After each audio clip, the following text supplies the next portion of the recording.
কতদিন গত হলো, তোমার দেখা পাইনি। ঠিক এমনই একদিন আমার আকাশে কালো মেঘের ছায়া পড়েছিল। সেই ছায়া আজও কাটেনি। আমি হার মানতে চাইনি। চেষ্টা করেছিলাম বহুবার তোমাকে ফিরিয়ে আনতে।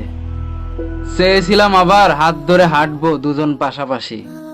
আমার বুক হাহাকার করে তোমার মনের আঙ্গিনায়। তবে পারিনি তোমাকে ফিরিয়ে আনতে। শেষে ক্লান্ত হয়ে ডানা ঝাপটাইনি আর কখনোই। এখন তুমি অন্য কারো আকাশে বিচরণ করো। হয়তো তুমি আমাকে ভুলেই গেছো। ভুলে যাওয়াটাই স্বাভাবিক। তবে যদি পারো আমাকে ক্ষমা করে দিও। আমি তোমার যোগ্য মানুষটি হতে পারিনি।